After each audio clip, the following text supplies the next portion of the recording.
রাজবাড়ীর দৌলতদিয়া ফেরিঘাট এলাকায় পদ্মা নদীতে যাত্রীবাহী বাস তলিয়ে যাওয়ার মর্মান্তিক ঘটনায় মৃতের সংখ্যা বেড়ে দাঁড়িয়েছে 23 জনে। বৃহস্পতিবার সকালে রাজবাড়ী ফায়ার সার্ভিসের তথ্য নিশ্চিত করেছে। উদ্ধার হওয়া মরদেহগুলোর মধ্যে 11 জন নারী রয়েছেন, যা দুর্ঘটনার ভয়াবহতাকে আরও স্পষ্ট করে তুলেছে। বুধবার বিকেল 5:30টার দিকে সৌহার্দ্য পরিবহনের একটি যাত্রীবাহী বাস দৌলতদিয়ার 3 নম্বর ফেরিঘাটে পন্টুনে ওঠার সময় নিয়ন্ত্রণ হারিয়ে নদীতে পড়ে যায়। প্রত্যক্ষদর্শীরা জানান, বাসটিতে প্রায় 50 জন যাত্রী ছিলেন। মুহূর্তের মধ্যে বাসটি গভীর পানিতে তলিয়ে গেলে চারদিকে আতঙ্ক ও শোকের পরিবেশ সৃষ্টি হয়। স্থানীয় লোকজনের চিৎকার ও ছুটোছুটিতে পুরো এলাকায় স্তব্ধ হয়ে পড়ে। দুর্ঘটনার পরপরই স্থানীয় জনতা, নৌ পুলিশ এবং প্রশাসনের সহায়তায় উদ্ধার অভিযান শুরু হয়। তবে রাত নেমে আসা এবং স্রোতের তীব্রতার কারণে উদ্ধার কাজ জটিল হয়ে ওঠে। পরে ফায়ার সার্ভিসের ডুবুরি দল ঘটনাস্থলে পৌঁছে অভিযান জোরদার করে। ফায়ার সার্ভিস সূত্র জানায়, বুধবার রাত 1:45টার দিকে ডুবুরিরা পানির নিচে তলিয়ে থাকা বাসটির সামনের অংশ শনাক্ত করতে সক্ষম হন। এরপরই মূল উদ্ধার কার্যক্রম শুরু হয়। বাসটির ভেতরে আটকে থাকা যাত্রীদের উদ্ধারের সময় একের পর এক মরদেহ বের করে আনেন ডুবুরিরা।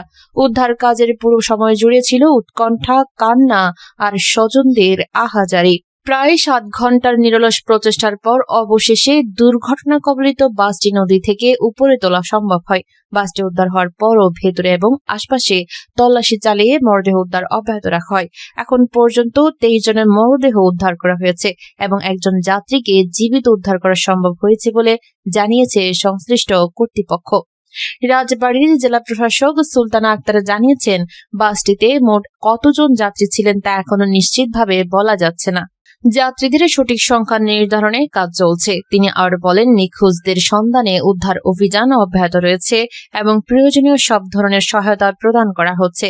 ফরিদপুর ফায়ার সার্ভিসের কমান্ডার মোহাম্মদ বেলাল উদ্দিন জানিয়েছেন, উদ্ধার কাজে ফায়ার সার্ভিসের একাধিক ডুবুরি দল ছাড়াও বিভিন্ন ইউনিটের সদস্যরা সমন্বিতভাবে কাজ করছেন।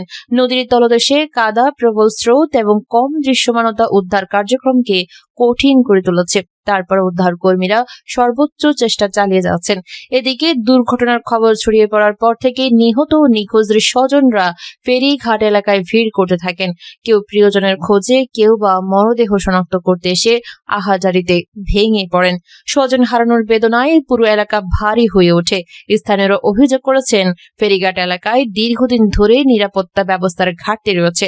পন্টুনে ওঠা নামার সময় যানবাহন নিয়ন্ত্রণের যথাযথ ব্যবস্থা না থাকায় এমন দুর্ঘটনার ঝুঁকি সবসময় থেকেই যায়। তারা দ্রুত কার্যকর পদক্ষেপ নেওয়ার দাবি জানিয়েছেন, যাতে ভবিষ্যতে এই ধরনের মর্মান্তিক ঘটনা আর না ঘটে। সরকারি কর্তৃপক্ষ জানিয়েছে, দুর্ঘটনার কারণ অনুসন্ধানে একটি তদন্ত কমিটি গঠন করা হতে পারে। একই সঙ্গে নিহতদের পরিবারকে সহায়তা দেওয়ার বিষয়টিও বিবেচনায় রয়েছে। এই মর্মান্তিক দুর্ঘটনা আবারও দেশের নৌপথ ও ফেরিঘাট ব্যবস্থাপনার নিরাপত্তা নিয়ে প্রশ্ন তুলেছে। উদ্ধার অভিযান এখনো চলছে, আর নিখোঁজদের স্বজনরা শেষ আশায় অপেক্ষা করছেন প্রিয় মানুষটি হয়তো এখনো ফিরে আসবেন। দৌলতদিয়ার এই মর্মান্তিক দুর্ঘটনা শুধু কয়েকটি প্রাণহানির ঘটনা নয়, এটি আমাদের সামগ্রিক নিরাপত্তা ব্যবস্থার দুর্বলতার নির্মম প্রতিচ্ছবি। এখনো নিখোঁজদের সন্ধান চলছে, আর স্বজনদের অপেক্ষা যেন শেষ হচ্ছে না। এমন দুর্ঘটনা প্রতিরোধে কার্যকর উদ্যোগ, কঠোর নজরদারি এবং জবাবদিহিতা জরুরি। নইলে একই শোকের পুনরাবৃত্তি ঘটতেই থাকবে, আর নিরীহ মানুষের জীবন ঝুঁকির মুখে পড়বে। কূটনীতিককে জড়িয়ে ধরা নিয়ে ব্যাখ্যা দিলেন জামায়াত আমির।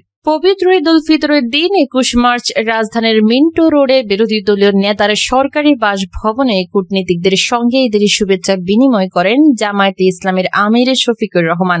সেই অনুষ্ঠানে একজন বিদেশি কূটনীতিককে পেছন থেকে জড়িয়ে ধরেন তিনি।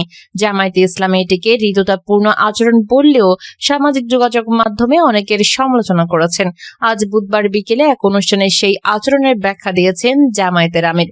26 মার্চ মহান স্বাধীনতা ও জাতীয় দিবস উপলক্ষে ঢাকার জাতীয় প্রেস ক্লাব মিলনায়তনে জামায়াতের ঢাকা মহানগর দক্ষিণ শাখা আয়োজিত আলোচনা সভায় প্রধান অতিথির বক্তব্যে শফিকুর রহমান বলেছেন, ঈদ উপলক্ষে আমরা একটা রিসেপশনের আয়োজন করেছিলাম। বিদেশি কূটনীতিবিদরা এবং আমাদের বন্ধুরা এখানে এসেছিলেন। ঈদের দিনটা মানুষ একটু খোলা মনে সবার সঙ্গে মিশে। আমি একটু মিশেছি। হায়রে আল্লাহ, এটা নিয়ে কি যে অবস্থা।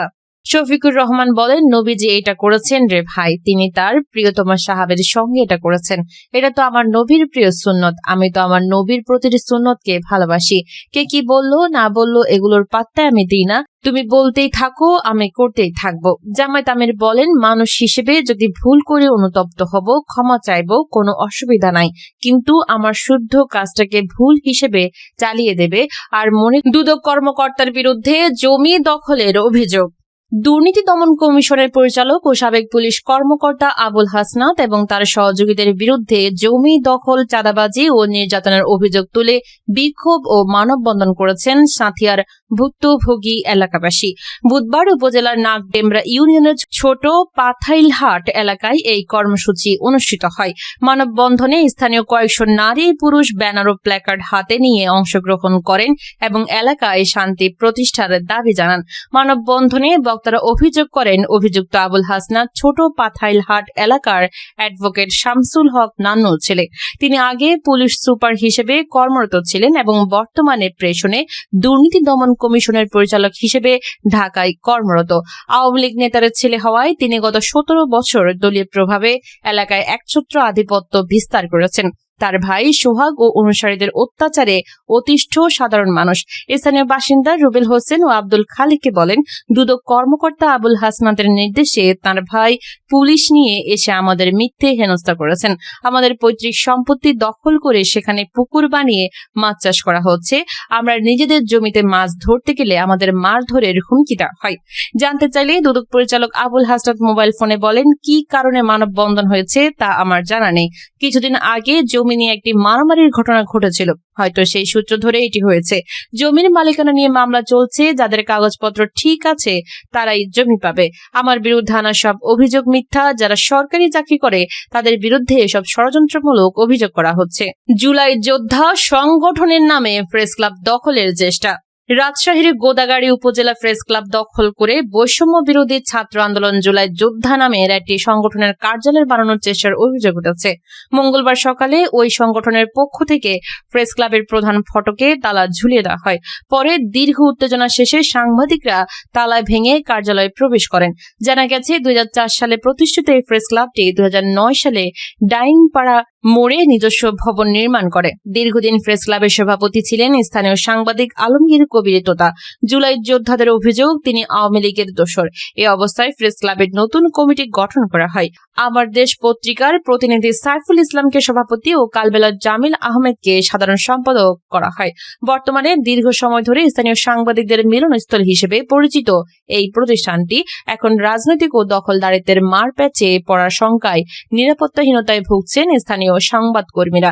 অন্যদিকে 2024 সালের 5 আগস্ট আওয়ামী লীগ সরকার পতনের আন্দোলনে গোদাগাড়ী উপজেলা সদরে আহত 32 জন ব্যক্তি মিলে বৈষম্য বিরোধী ছাত্র আন্দোলন জুলাই যোদ্ধা নামের একটি সংগঠন গড়ে তোলেন।